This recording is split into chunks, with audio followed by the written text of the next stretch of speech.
Today's episode is the reason why I started this podcast, is to provide a platform for people to tell their stories. And today we're going to be talking about storytelling, not just storytelling in general for the ocean, but storytelling for different communities and how they're being affected by the climate crisis. I have on the podcast today, Tao Leigh Goffe, who has a book called Dark Laboratory on Columbus, the Caribbean, and the origins of the climate crisis. It's a fantastic book. I'm looking forward to diving into it. Tao comes on and talks about her journey of not only being a pre-med student in university, but also looking at humanities, looking at natural sciences, and really changing her course of life to help tell people's stories. It's an amazing interview. It's one of my favorites already so far in my 10 years of doing this, and I can't wait for you to listen to it. So that's what we're going to be talking about on today's episode of the How to Protect the Ocean podcast. Let's start the show. Hey everybody, welcome back to another exciting episode of the How to Protect the Ocean podcast. I'm your host, Andrew Lewin, and this is the podcast where you find out what's happening with the ocean, how you can speak up for the ocean, and what you can do to live for a better ocean by taking action. On today's episode, I've got a great one for you. We have Tao Leigh Goffe, Dr. Tao Leigh Goffe, and she's on the podcast talking about a new book that she published just about a week ago from this recording called Dark Laboratory on Columbus, the Caribbean, and on the origins of the climate crisis. It's a phenomenal book, I can't wait to dive into it. She talks a lot about just sort of how different communities are affected by the climate crisis and going back in history, knowing the history and how this has affected these different types of communities all over the world, island communities, non-island communities, like land-based communities, like continental communities, just how they're affected and how they treated science and environment and economy and success as a community compared to Western science and Western communities. It is one of my favorite interviews so far. I know I'm biased because I'm part of this interview, but Tao just brings the heat. We connected a lot over our love for hip hop. We connected a lot over our love for storytelling and podcasting, and just sort of internet storytelling and democratizing storytelling. It is a phenomenal time. I had a great time, and I'm still like, we just hung up and we talked a lot afterwards. Tao's just a phenomenal person. I'm looking forward to getting to know her. I'm looking forward for you to getting to know her in this interview, and I've invited her back on, so I can't wait for you to see the next conversation that we have. But I don't want to delay any further. Here is the interview with Dr. Tao Leigh Goffe, talking about her book, Dark Laboratory on Columbus, the Caribbean, and the origins of the climate crisis. Enjoy the interview, and I will talk to you after. Hey Tao, welcome to the How to Protect the Ocean podcast. Are you ready to talk about climate and people?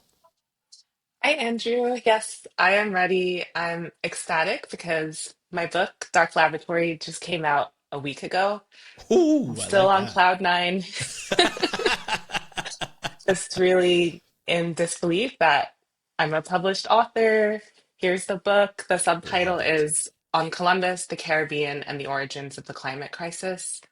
There's a lot of water in this book, so I'm excited to see what you thought and to kind of just discuss all of these really urgent issues when it comes to climate action.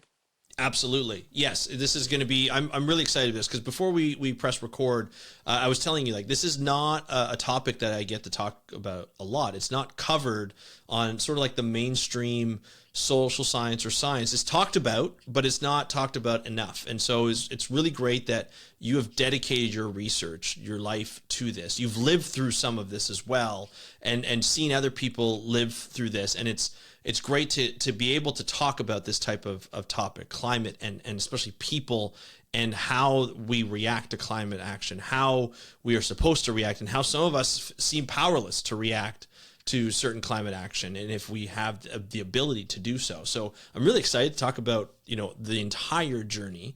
But before we do, why don't you just let us know who you are and what you do? Sure. So I'm an associate professor at Hunter College. I teach in the environmental humanities. So we are looking at the huge scale of geographies and ecologies, but very much through a human-centered point of view. Um, so it's exciting to have come on this journey and to have written this book that is so informed by the natural sciences. Mm-hmm. But I was trained in literature at Princeton University as an undergrad, though I was also taking biology classes and have always had a deep love for science. I did my PhD in American Studies, and that really informed the way that, yeah, intellectually this book came into being. Right. Because within American Studies, which is a mixture of cultural, historical analysis, etc., we often think about an oceanic Hmm. frame of history. So yeah, there's just a lot of different oceans that brought me here as a professor. And I love teaching at Hunter College, which is part of the City University of New York in Manhattan. So I teach classes there related to this book on climate crisis and racial justice. It's really interesting. It's quite fascinating, to be honest, to be able to talk about this, because a lot of people, when we talk about ocean conservation, we talk about climate crisis and oceans, we think about the consequences that the ocean brings us in these times, right? We think about the flooding, we think about the sea level rise, we think about the intense storms and typhoons and hurricanes, tsunamis and earthquakes and so forth, but we don't really talk about how it affects people in general, and how certain areas and certain countries benefit more or don't benefit less, like in terms of they don't feel it as much as other countries, and with North America, even and the US, as you study American American studies and Mhm. humanities, you look at, it's such a melting pot and such a history there of just different people coming over in different waves, right? Mhm. At different times. Sometimes Yeah. it's by choice. Other times it wasn't by choice. And Mhm. there's a lot of like trauma. There's a lot of change that goes with that, and for entire people that still affect people today. And we've seen it in a lot of communities in the U.S. and Canada, from indigenous populations to African people coming over in the slave trade, and then Mhm. having a history through that. It's I mean, obviously, there's so many different ways we can go at it. When we look at the climate crisis, we look at this type of thing. What led you to follow this path? This is a very unique path to take. A lot of people are like, well, I like water, I like biology, I'm going to go into be a marine biologist, I'll be a wildlife biologist or an oceanographer or a climate scientist. And as you mentioned, you always had that type of passion for animals and for nature and so forth. But what led you to go towards the humanities route, with natural science, like skimming on both sides, and then diving in on your PhD for humanities? What led you to that, like in your childhood and so forth? I feel that there's just such an absence in the way that people teach literature Mm. traditionally with great American novels like Moby Dick Mm-hmm. without recognizing that this is a climate novel, that the whale matters when we think about conservation. What about the different indigenous communities that are part of the cast of Mm-hmm. a book like that? What about the whaling industry? So I feel like it's really inseparable, and yet in so many English literature classrooms, they separate that part out.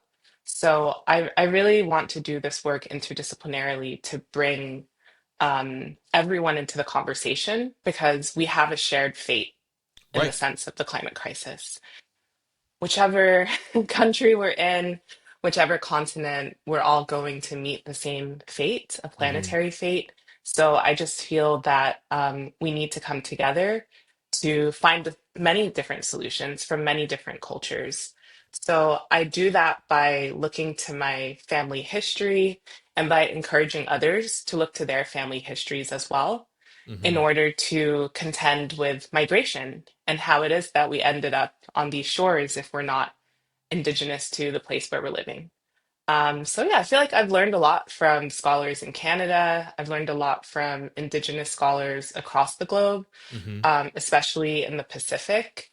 And there's a really fascinating Oceans Back movement, which Okay. has really inspired me. And I just want to, I guess, give people permission to think back in their family tree about who their ancestors were and what were the ecologies that surrounded them, Mm-hmm. that protected them, and that they protected. Because I feel that we have a responsibility to protect the earth, and that includes the oceans.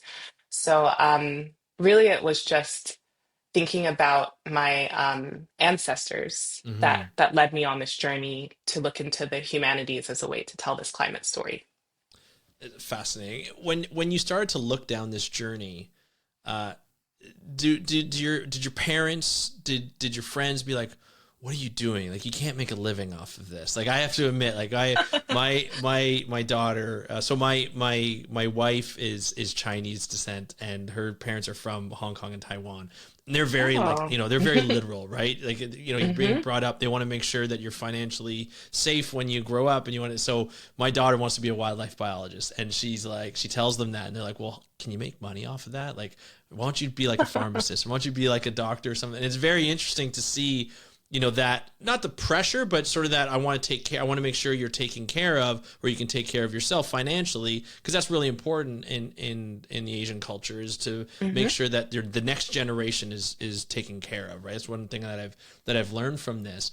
Hmm. What did your parents say when you start to go down this avenue, looking at literature, but looking also in the natural sciences and how it's all related? It's not it's not a profession that you hear about in elementary school or even in high school in some ways. What were the reactions? I'm curious. I think they were always proud and they set me on this path. My mother's a doctor, so Okay. she definitely, you know, wanted us to go into the sciences. Yeah. So, in a way, I feel that even though I was pre-med and I didn't follow through on that path, Hmm. um, so much of what I'm doing is still informed by a love of biology in particular. Of course. Um, and yeah, my dad has written books about our family history. So I think that that Oh, really gave wow. me a sense in which this is work that you can choose to do. And you Yeah. can go into the historical archives and find out where you came from. And in part, that research has led to Jamaica.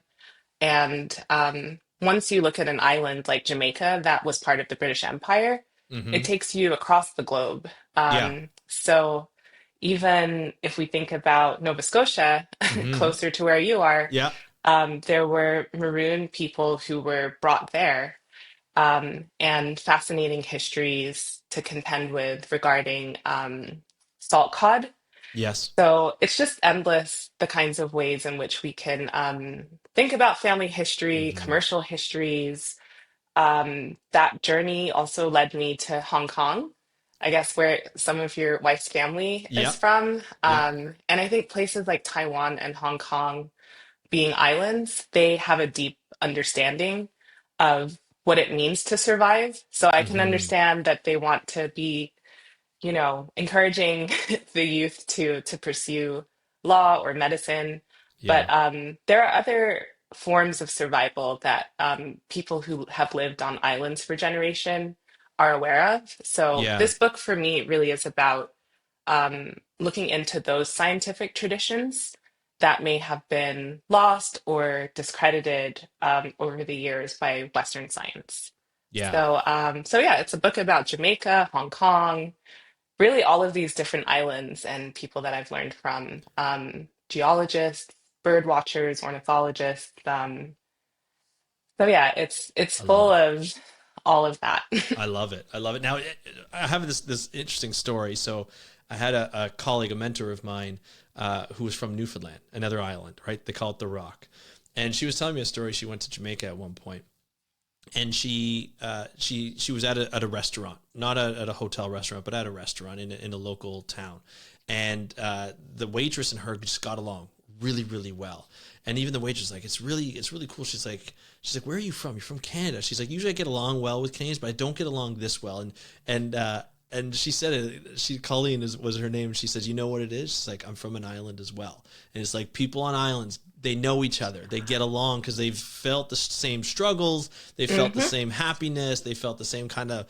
Yeah. Although Jamaica and Newfoundland are very different climates, very different people. There's this laid backness a little bit. Like, it's similar in terms of the way they live and the way they Hmm. go about their day and their outlook on life. And I think when you mentioned that, you talked about all these different islands having the same sort of struggles and the same sort of challenges. they also have the same kind of way, and they feel like they get along quite well for the most part when they go. So I just wanted to share that because I thought that was kind of a cool story. Totally. Thank you for sharing that because I did not know that they call it the Rock, Yeah. but they call Jamaica the Rock. That's what Oh no, you're Jamaicans will kidding. call it. Yeah. Oh, So that's even like hilarious. Welcome to Jam Rock, Yeah, the yeah. song from a while back, like it's such a huge mountainous island made from Yeah. volcanoes that yeah, it's the Rock. The So Rock. there it is. It's There all in you the go. That's geology. probably what it is. It's all the geology. Well, and Yeah. that's the Wow. fascinating thing too, right? Is you're tying science to humanities, and a lot of the times, especially these days, we separate out, as you mentioned, we separate out the environment aspect of our lives. Hmm. Especially when it comes to competing uh, challenges. So like you look at economy and the environment. You can't have the good economy without the environment, especially in like places like Canada and the US where we use natural resources. And it's always separated. So you'll get one government party that's like, oh no, we want to make sure the economy, obviously it always takes priority, but then the environment, especially in these days, is affecting the economy more and more as we grow. These consequences that we're facing, these natural disasters that we're facing that are getting worse and worse, that costs money to clean up. That costs money for restitution and so forth. And at one point, relocation. At some other places, they're going through it or they've already gone through relocation in small island states, especially in the Pacific. Um, Hmm. and it's really interesting because you look at, and I know more from learning about Indigenous populations here in Canada, where environment and even like success was tied together, whether it's prosperity in terms of money or prosperity in terms of like a village prospering. They were tied together. Like they continue to be still the keepers of the land. It's this turtle island that we live on, and Hmm. it's really impeccable. And it seems to me that more scientists are, and so especially social scientists, are, when we talk about conservation of the ocean, is going back to that mixture of indigenous knowledge and like almost like you can almost say indigenous science and knowledge and Western science to tie the technology together to help so that everybody can be on the same playing field. But we have a lot to learn. Like Westerners have a lot to learn from our indigenous brethren and sistren, right? Like that's a big thing. But why is it that we continue? Why do you think it is we continue to separate this out from like the environment and just sort of like our regular humanities or how we succeed in life here? I'm not sure, but I see it consistently as a problem. And when I was selling this book, and it's a trade book, I was really excited that Penguin Random House would get Yeah, the distribution to be across the world yeah. and especially the Commonwealth. So I have a British publisher, and they're really doing their best to get the book to the Caribbean. Um, yeah, it was a continuous conversation about racial justice and climate justice. And Mm, then people would say to me, so are you saying that we need to have racial justice to have climate justice, or climate justice to have racial justice? right. And they were really confused, like they thought we could have one without the other. Mm, But it's specifically because these communities who are the most vulnerable, the most living at the edge of society or the map, who are being affected by coastal erosion or rising sea levels, that we have to see it as all part of the same problem. mm-hmm. So, yeah, I feel the book was really meant to explain to those Yeah. who do see it as so separate that we actually cannot have one without the other. And if we keep trying to do one without the other, we're never going to succeed. But if we do approach both questions as entangled and intertwined, then I think that there's a lot of hope um, Yeah. in terms of putting different indigenous folks and scientists at the policy making table. Because, like you said, they do have knowledge that comes from generations Mm-hmm. of indigenous science, Asian views of natural science, African ways of understanding time, that really just have not been included when Mm-hmm. it comes to policy. So this book is really about the kind of optimism that would require bringing all of these different people together, not only of different ancestral backgrounds, but also of different disciplinary training. So, yeah, I feel that the question to do with economy is Mm-hmm. one that I came up against when I was doing research at the Geological Society in London at the Okay. Royal Academy. And I was just shocked to learn that there used to be a discipline called economic geology.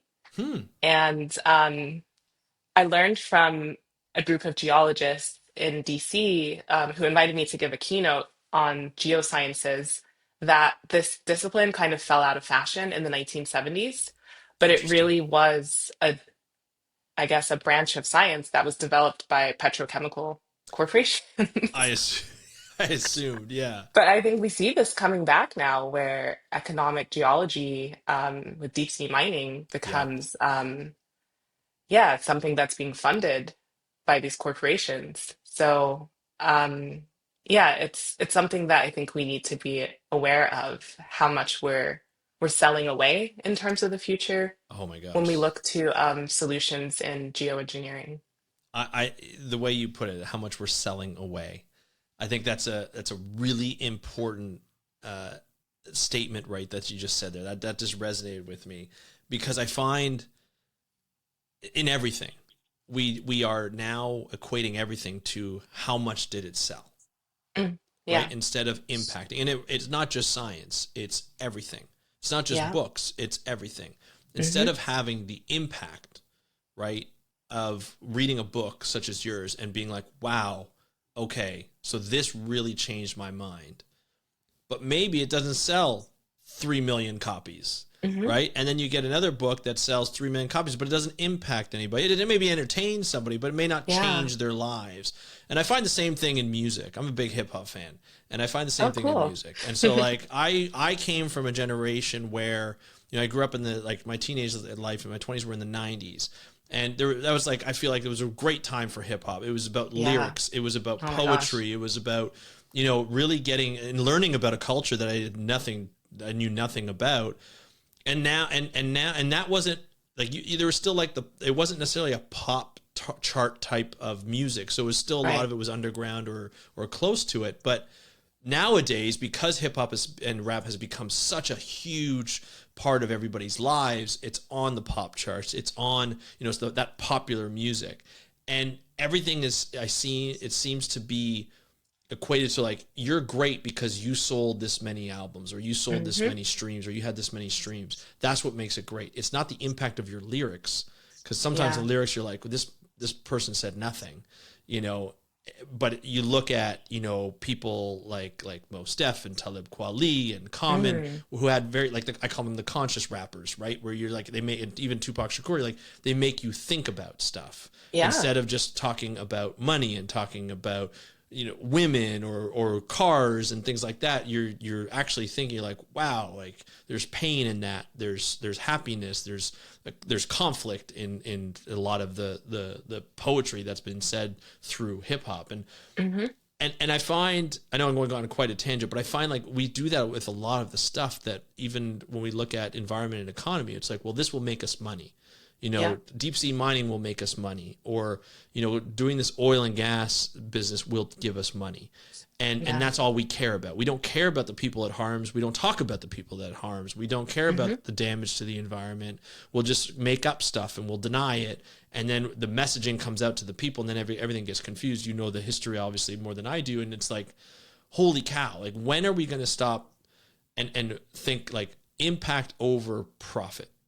Right? mm Like, let's worry about hmm how it impacts people. And I just did an interview with Dr. Andrew Thaler on deep sea mining, and he was saying that we are at we have an opportunity here as scientists and as people, as citizens, whether you're studying humanities or science or both, to develop regulations around deep sea mining that if it does decide to go ahead, that we can actually be ahead of this and be very hmm cautionary and make Yeah. sure that, you know what, people might be able to make money, but they might not be able to be like crazy, trillions of dollars or anything like that. But it could help in bringing down our emissions. But it also might not. We have to be very careful in what the damage it does to our deep sea. Did hmm you find that when doing the research for your book, did you find that, you talked about the economy, like Was that always the case where it's like how much money we could make on stuffing always outweighed the impact on the people and the society and the environment? Unfortunately, yes. And I just love this question because it brings me to the 1970s and Jamaican politics at a certain moment where you have the pull of the United States. This is the Cold War, and then you have the dream of a democratic socialist, maybe more Marxist led economy. Right. But I look to the fact that both were looking to mining of bauxite Mm, as the solution. And I really just point to the fact that both um, both were selling away the future, both mm, communism and capitalism when you think about industrialism in that moment. So I think we do need to have a bigger imagination right. about what sorts of economies can sustain the future. And I think it's a question of temporality and time. So just like how you were talking about Taiwan and Hong Kong, how they see time maybe as longer in terms of generations. I've learned the same from Haudenosaunee folks, both in Canada and the US, that they think in terms of 7 generations. Oh, interesting. So I feel that if we actually were going to look at the economics of these deals over 7 generations, Yeah. then the price point would be different. So we need that kind of scale to really think about how much money is being made because I'm under no illusions that we need money to sustain livelihoods, people, Right. families, but there is a lot ethically that I think you're pointing to that we have to reckon with when it comes to valuation. And one of our advisory board members, Fred Moten, he's a philosopher and works, I guess, within Black studies, and he always talks about how every moment of valuation is also a moment of devaluation. And that has really stuck with me because even being on TikTok or on social media, Yeah. when you're doing everything for likes, you're Yeah. also aware of how many likes you're not getting. Yes. So everything that becomes valued becomes devalued, just like you're Yeah. saying with sales and putting a price on everything. And there's a cost to that. And Fred Moten's point was that Black people in particular are no stranger to this because of the auction block and just like the original sin of trafficking humans in slavery.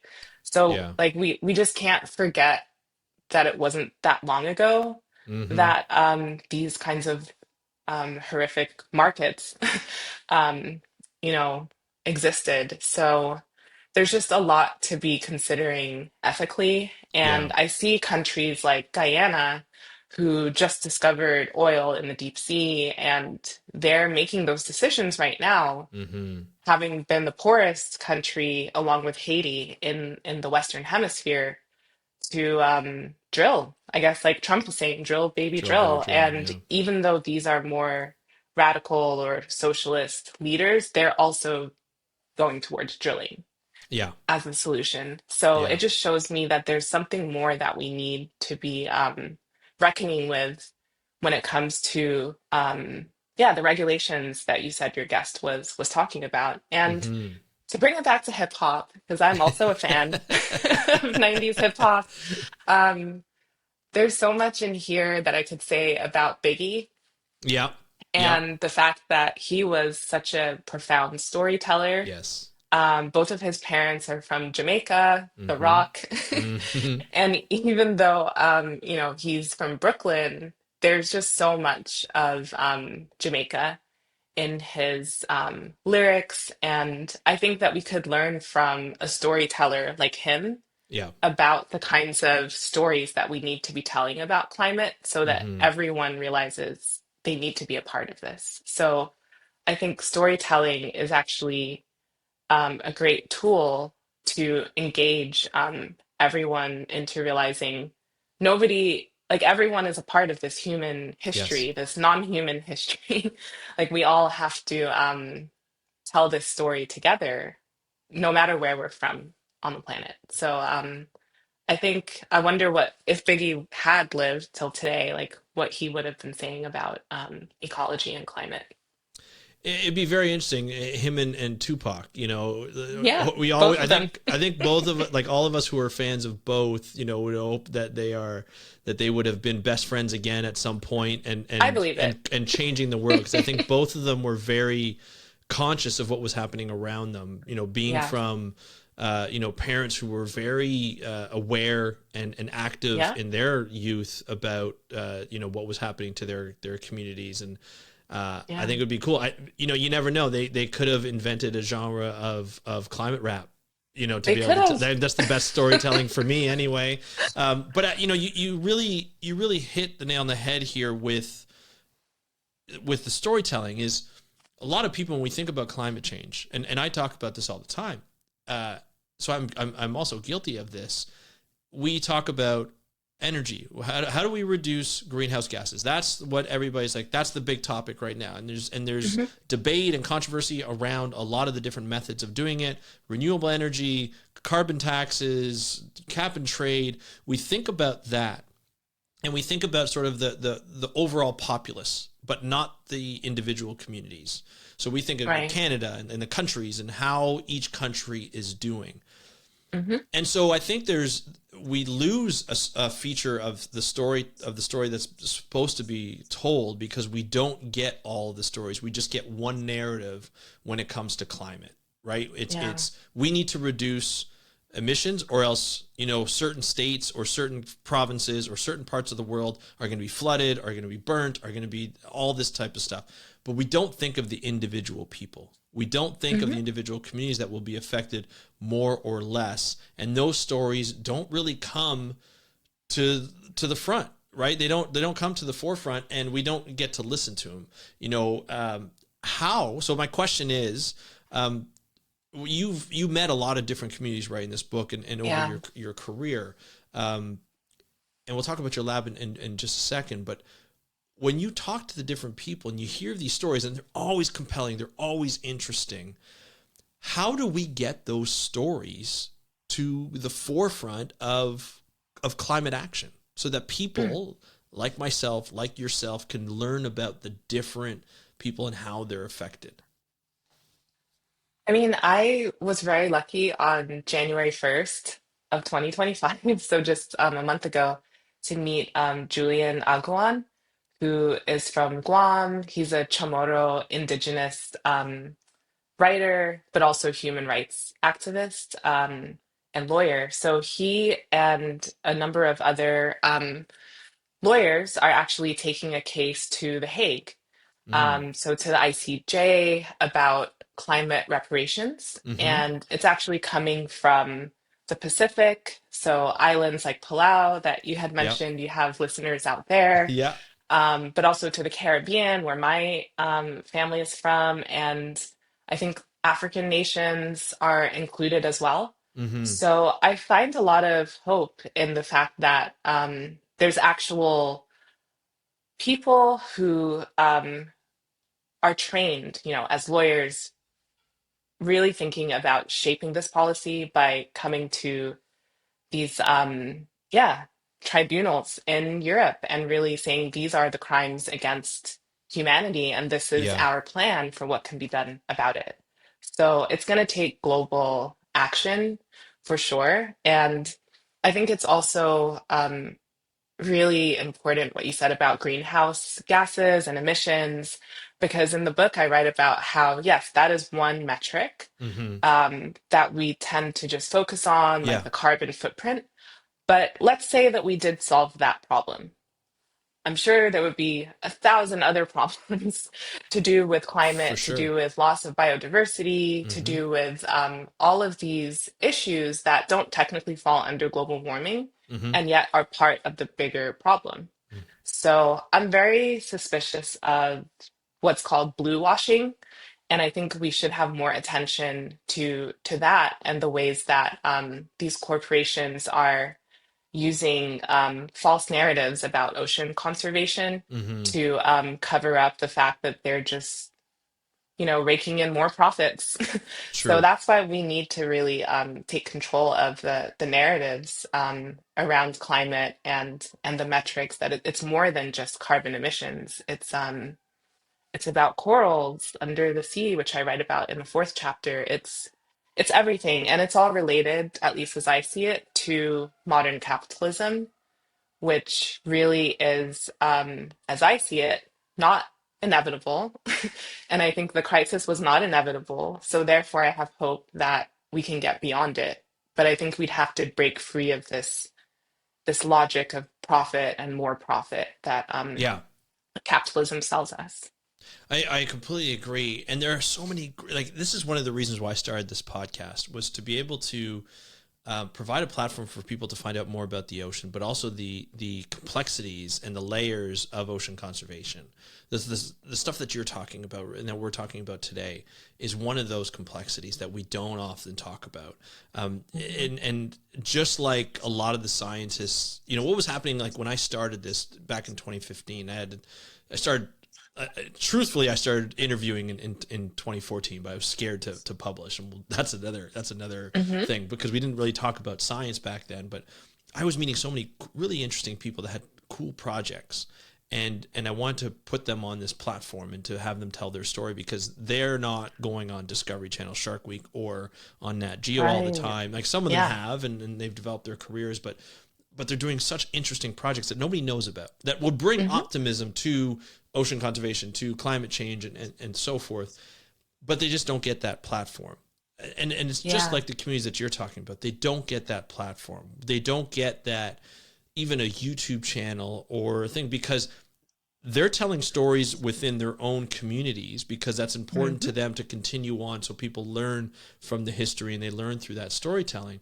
But other communities outside that don't get to hear it, because they're worried about their own community. They have to worry. So they're telling the stories internally, but they're also worried about the challenges that they're facing as a community that may or may not be climate induced, but they still have to worry about that. And that was one thing I really learned that really floored me, was there are certain communities that are worried about other things than climate, because that's it's more threatening to them at that time. And it could be poverty. It could be well, I mean, I guess it's climate related, but there's chemical alley down in the south in the U.S. where people are getting cancer at historic rates and unprecedented rates, because of where they live, and they live by refineries and so forth. To get those stories told on a network or on a channel that would be popular would be phenomenal to be, but we don't see that. Why is it that we don't see those stories being told on a regular basis, and not just to highlight a certain month, or that they're honoring a group? Why don't we see it on a regular basis, so that we can say, like, excuse my language, but holy shit, like, they're going through that? Like, why are they going Yeah. through that? Like, why are these people in this community going through it, and we're okay over here? That's not right. Like, why don't we focus more on this group, so that everybody can focus on climate change, right? What is stopping that from happening, to get those stories out there? I guess I would say Hollywood. Yeah. I would say the producers. Yeah. Um, they think that X is what sells. Hmm. If we're able to show them that these other stories that you're talking about from small island nations would sell, I think they actually would be open to Yeah. greenlighting those movies. So Yeah. Dark Lab, which I founded in 2020, really is inspired by old Hollywood and this idea of playing in the dark, the idea of those old studio stages. And again, that comes back to storytelling Yes. and the power of storytelling, because I think we need more climate movies. We need Yes. these stories that are intergenerational about climate in places like Guam. And I don't know enough Yeah. about those Pacific islands, but Right. I visited Tahiti. I talk about it in the book. That was probably in 2023. And my mind was blown to just learn so much from individuals. Some were tour guides, but also to learn from sharks. And you mentioned Shark Week, and I Yeah. love Shark Week as much as the next person. I'm tuned in, but Yeah. I think it's a real opportunity to tell the climate crisis Mm. through sharks, Hmm. um, because they are so incredible. I don't even know how to swim, but I was swimming with sharks in Tahiti That's amazing. and just was learning from the indigenous people there that they don't fear the shark. It's Mm. just they're not hunted, they don't attack humans in a certain part of the reef, and they're just hundreds of them swimming around, Yeah. as Yeah. well as stingrays, and that they're cousins, Hmm. stingrays and shark. Like it was just, it gave me so much hope. It also helped me to confront my fear of the Yeah. ocean, which I write about in the book. Yeah. But I would love to see more climate storytelling from the perspective of non-human ecologies. And I think this could be a really great way to yeah, to work across these national boundaries Hmm. because yeah, there are sharks in the Caribbean, there are sharks in the Pacific, there are corals around like this tropical belts of the world.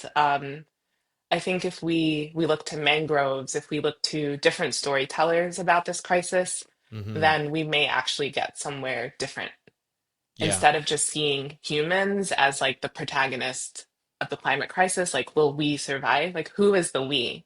Yeah. Yeah. And I think it needs to include animals, microbes, Yeah. like everything. Yeah. I almost feel like we'd be the first to go. You know what I Yeah. mean? Compared to And the maybe that's rest. fine, right? Yeah, And maybe they will that's survive. what's put in. If we do this, then we're the ones who should go. But um Yeah. yeah, that's really interesting. So Dark Laboratory. You know, you started your Mhm. own laboratory. How did this start? Did it start with the appointment of being an associate professor, and then you started lab, or is this always an idea that you had to start this laboratory? So it started when I was an assistant professor in 2020 at Okay. Cornell University. And yeah, they have a lot more financial resources than CUNY, where I am, which is a state institution. Yep. But I'm very glad to have brought those resources in Mm-hmm. terms of founding the lab at a wealthy institution like Cornell. Which allowed me to, yeah, fundraise. So we started with $20,000 and from there just began to build and Mm-hmm. to think globally because it was the early part of the pandemic, Mm-hmm. and so much dynamism was happening on Zoom, with podcasting, Yeah. that it really felt like I could bring together people that I knew from around the globe to yeah, to answer these questions about the crossroads of stolen land and stolen life. Mm-hmm. Um, so yeah, our pillars are climate, race, and creative technology. And I basically am just making a space. We're on the 16th floor of Hunter College, which is at 68th and Lexington in Manhattan. Okay. So we have this incredible view of the Yeah. city, and I just invite folks to come and share the story that they have to tell, like Yeah. Biggie. I love that. And if I can help to um, put them in touch with technologists who can find a creative way to tell it, maybe it's going to be a TikTok video, maybe it's going to be a major feature film or a DJ set. Mm-hmm. I'm a DJ as well, so I feel that there's just many forms of storytelling, and yeah, we need more climate stories to exist. So the lab is here for my students, but also for people who don't have college degrees and are Yeah. outside of the academy, because we need to embrace everyone to create these solutions. I think this is really interesting. You know, when I hear someone's a professor and they have a lab, you know, just with my experience with research and science and you know, I've never been a professor. I've been part of labs as a graduate student and so forth, but you Hmm. know, it's always very academic. It's very siloed. It's like, okay, get my research money. I'm going to do what I can for the science. Some of it's applicable, maybe, but some of them it's not. It's just pure science, and there's nothing wrong with that. I think it's Hmm. really great. But I feel like when people think about academic institutions, they're thinking about, well, funding and then perpetuating sort of the university so that they can get funding and come up with products, and it's a very Yeah. negative view. I feel like your lab is very different than that. It's not just about trying to you know feed the university money. It's how do we fix things? How do we help people? Like Yeah. it's almost like you're a nonprofit organization, an academic institution in a way, because Basically. yeah, because you're finding ways, just from what you told me and from the research that I did, is like we're trying to get people to understand other people and trying Yeah. to find pathways to get those stories out and get you to that area so that you can listen. Like a podcasting, as we discussed before we press record, is a Hmm. very good way to democratizing storytelling. You can start a podcast on anything. You can, if you want to learn the banjo, you can actually go and learn the banjo from a podcast. There's a podcast about Yeah. learning a banjo. To be able to have that platform to tell stories and do it in an academic setting, and inviting people up and just being like, yes, we're a college, we're a university. This is not a scary place. This is a place that's safe. It's a place that you can tell your story, that you can be vulnerable, that you can help other people understand where you're coming from, so that if you need it, you can get the help too. Is that the goal? Is that what you're trying to? And that's very different. And for a university Yeah. to be a home for that is pretty cool to do, right? Yeah, thank you. I struggle every day as the executive director Yeah. to translate that very mission to universities. So I should have you come with me and explain that to them because I'd be happy to. yeah, it's really an uphill battle, but it's so worth it. And when my students come to the physical space of the lab, we have like two small rooms, but it still means so much to have that real estate in a place Yeah, like New York City. absolutely. They see all the sound equipment and they want to learn how to podcast. Yeah, So that's why it was amazing to learn about the platforms you're using because it's just so empowering to students. And I think within a semester, I'm telling them you can learn to podcast, you can have a podcast. yeah, And obviously, there's a range of budgets for of course. how to do it, but Yeah. in a very basic way, you can, Oh I yeah. think it's almost anyone could do this. 100%.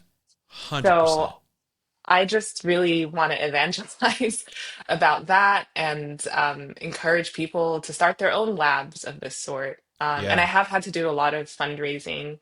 So I was part of a collective grant from the Mellon Foundation for $2 million Wow. that was joint with two other PIs. And then I recently just got a grant from the Ford Foundation for $200,000, Nice. which is the first one just for Dark Lab. Yeah. So, yeah, we're celebrating that victory because you need that capital to really create a foundation. And I'm learning so much from labs, like science labs, about the Yep. structure.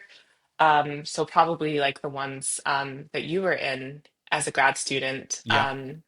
about hourly wages, weekly lab meetings, all of these Yeah. different things, and also about co-authoring, because in the Mm-hmm. humanities, it's a single author Oh, interesting. publication, but I was Interesting. just excited to think about co-authoring, and we published in 2021 an article with 32 co-authors. That's amazing. Yeah, on speculative cartography, and it's peer reviewed. And I think this really helped a lot of the authors to get jobs in the academy.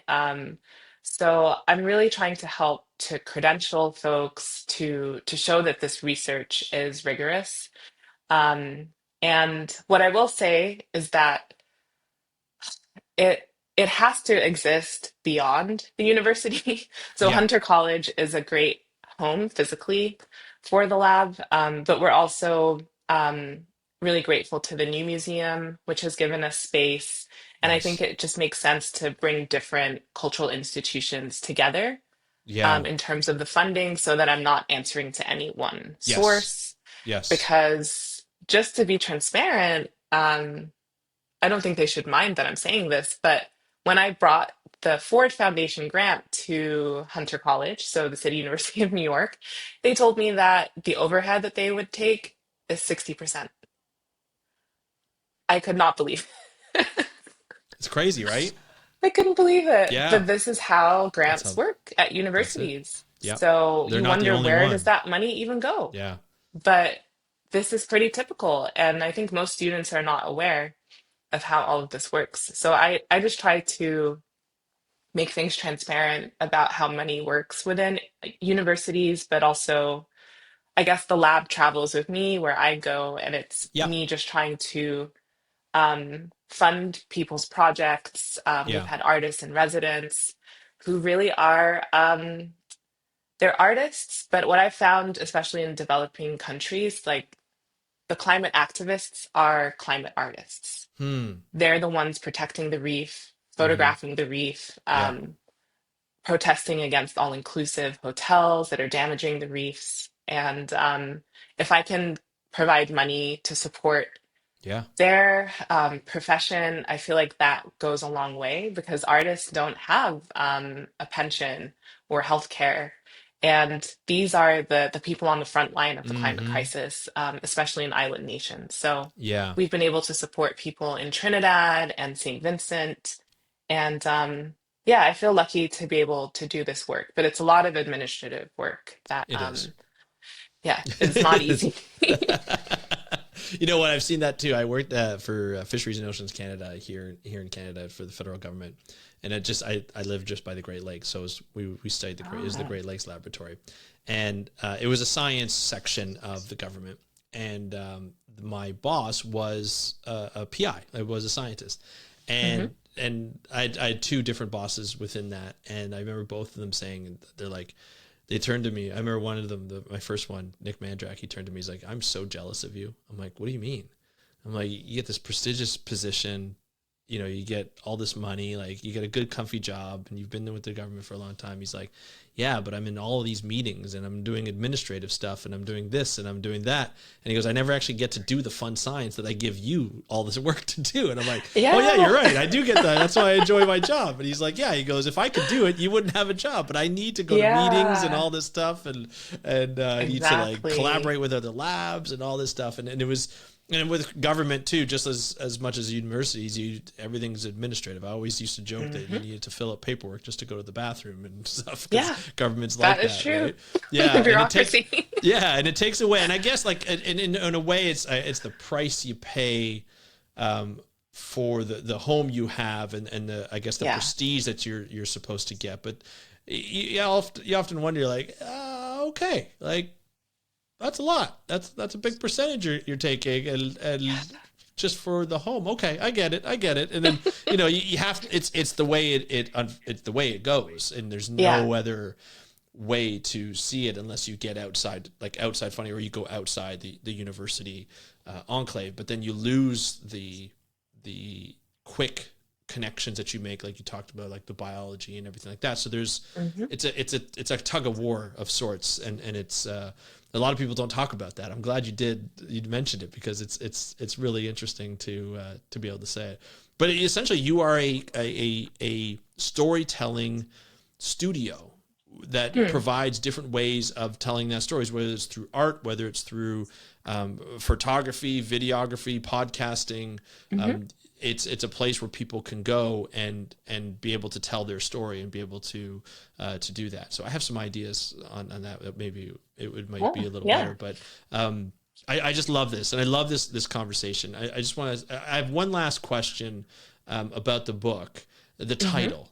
You know, Yes. it's Dark Laboratory on Columbus, which is an interesting figure in himself, you know, in terms of his Yeah. history of what we were taught when I was a kid. I'm not sure if you had the same kind of teaching because you had a very different background, but also, you know, talking about the Caribbean and then talking about just like the climate crisis. So why lead off with a person like Columbus in your title? Really, because he arrived in Guanahani, which is the Bahamas, Mm-hmm. in 1492. And I just think that Americans don't even see the Caribbean Mm-hmm. beyond for vacation It's true. often. And they conflate the Mayflower with his three ships and that voyage. So every Yeah. year when they celebrate Columbus Day, they're not even thinking about the fact that he never set foot on the continental United States. So I wanted to just confront folks with that fact in the Mm. subtitle and to kind of conjure him as this figure who, you know, how do I even put it? In 1493, he brought sugarcane to the Caribbean. So we have to begin to understand plantation, Mm-hmm. slavery, Mm-hmm. that economy, chattel, through the notion of what it means to um, enact monocrop agriculture. So the violence against the soil just can't be overstated. Um, because before that, these islands were forests. So Mm-hmm. the deforestation for me is a major part of this cascading of the climate crisis that I Yeah. think people overlook. Yep. They just imagine these like desert islands with palm trees and Yeah. sand, but there were, you know, thick, vast forests Mangrove that were, forests. Yeah. yeah, Protecting the mangroves. coastlines and yeah. Exactly. So I Yeah. read his journals and the accounts of the time, and it was just fascinating reading about mangroves that he encountered around the shore of those current day Bahamas islands, and how the Queen and King of Spain, Ferdinand and Isabella, they sent him to reap that mangrove wood for the shipbuilding economy because that wood is waterproof because the Mm. mangroves grow out there and convert Right. the salt from ocean water into water that they can use to sustain. So I think it's just about drawing our attention to those extractive economies Mm-hmm. from the 15th century. And we And still see it today. yeah, Like, look what happened with Maui, like not even 2 years yes, ago, yeah, right? That was because exactly. of an invasive crop that still continues to do. They just never took it. They just never started cutting it down. They just let it run wild. Wow. And that was the reason, that was the fuel for the fire because it got dried Oh, out because of the climate crisis. It's unreal to see that even though we know the history, it may not everybody know the history, but it yeah. continues to repeat itself.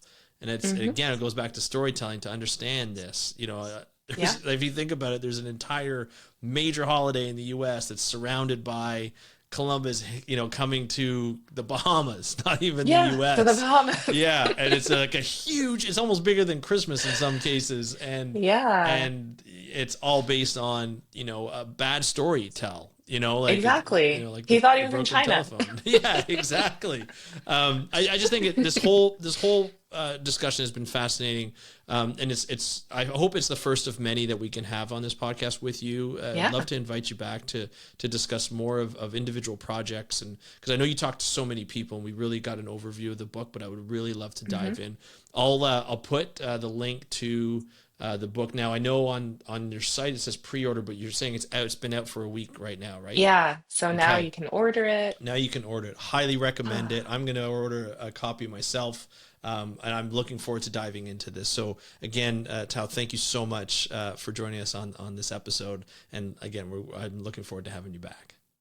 Yeah. Thank you, Andrew. And I would be very happy to come back. Thank you, Tao, for joining us on today's episode of the How to Protect the Ocean podcast. I had to take a breath. That was so much fun. I really love doing interviews. I know a lot of the times they're longer and people don't always listen to them all the way. And I get that. You got a 20-minute commute or your 20-minute walk with your dogs or whatever you're doing, cleaning the house or your apartment or wherever you're living, and you don't necessarily have time to listen to all this. But this is the one that you're going to want to listen to all of them. You want to listen to all of them all the way through, but you're going to want to listen to this one all the way through. It's just a phenomenal interview. It really starts, we really get into talking about how looking at climate change and climate crisis and climate action, as well as ocean conservation action, affects communities, and how communities need to be a part of it. All communities need to be a part of it. And we talk a lot about how the narrative around climate change is really about, limiting greenhouse gases, which understandably is a big part of it, but we don't get the stories of how it affects different communities. We just kind of get it all from sort of one community that we think about, whether it's your own community or sort of like this, white community, Western community that we often talk about. And a lot of the other communities within North America, within the US, within Canada, within Mexico, they get lost, and in and around the world, they get lost in the shuffle of that narrative. And that's a travesty. And I think what Tao has set out to do, to be able to bring storytelling to platforms that you can get access to, that are freely accessible, to be able to provide a space within Hunter to have people come in and tell their stories, I think it's powerful. It is so powerful. It empowers people to get their story out there for other people to listen. And I'm looking forward to hearing what she has going on. And it's going to be a lot of fun. So that's today's episode. I'm going to put the link to the book. If you want to buy it, you can go ahead and click on that link. There's different options to buy. Also follow Tao on her different social media sites. I'll put those links up as well. And of course, if you have any questions or comments on this podcast, you can leave it in the comments below on the YouTube channel, on Spotify. And if you're listening to this through an audio podcast, obviously, I love you. I love you for it, because we started off on audio. We continue on audio. It's one of my favorite platforms. Please hit me up and DM me on How to Protect the Ocean on Instagram, at How to Protect the Ocean. That's at How to Protect the Ocean. Let me know your questions or comments. I'd love to hear from you about this episode and any other episode that we put out. But that's it for today's episode of the How to Protect the Ocean podcast. I'm your host, Andrew Lewin. Have a great day. We'll talk to you next time, and happy conservation.